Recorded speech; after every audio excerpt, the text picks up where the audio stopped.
Hi, this is Jitesh Satyan, WhatsApp number +91 9656611829. Today's short talk is part of a series on stages in the progress of an aspirant.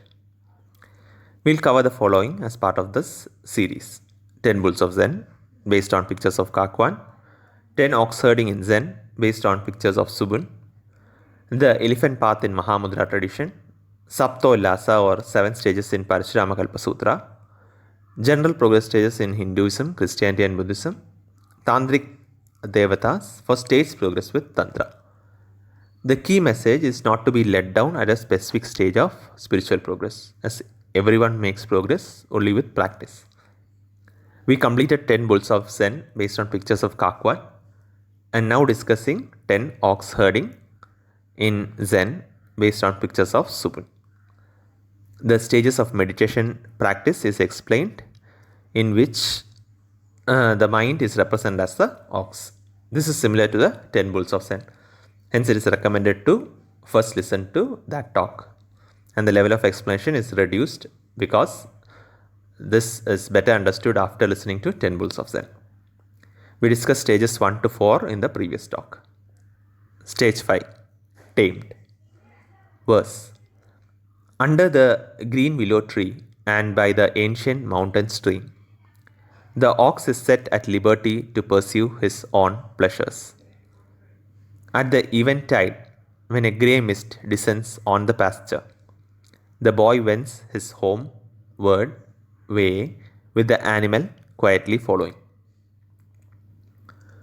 Mind is now tamed and always in triangulity.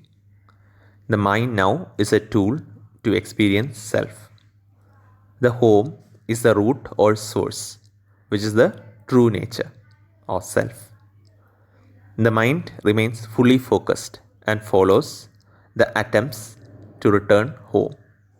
Hence, the whip and ropes are abandoned, as they are no longer required. Stage 6, unimpeded. On the verdant field, the beast contentedly lies idling his time away. No whip is needed now, nor any kind of restraint. The boy too sits leisurely under the pine tree, playing a tune of peace, overflowing with joy. At this stage, mind is totally at ease. There is no inner fight. The awareness or one-pointed focus gives glimpses of the true self, and as a result, joy or ananda arises. Next, stage 7. Let it happen. Verse. The spring stream in the evening sun flows longitudinally along the willow-lined bank. In the hazy atmosphere, the meadow grass is seen glowing thick.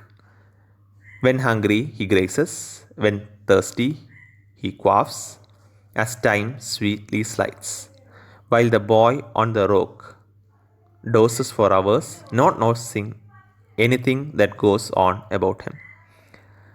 Stage 7, the sadhak or practitioner now has extended periods of continuous one-pointed focus. So dharana is now dhyana of continuous focus.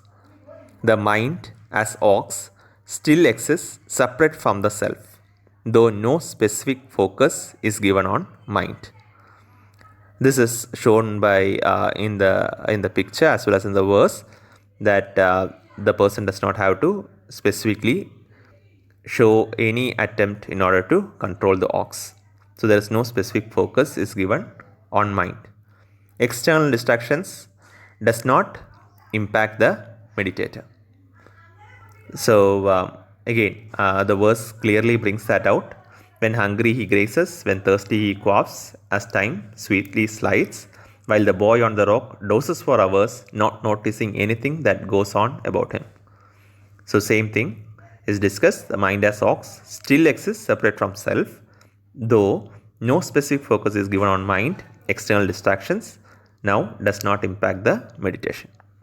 So in this talk we discussed stage 5, tamed, stage 6, unimpeded, and stage 7, let it happen. Thanks for listening.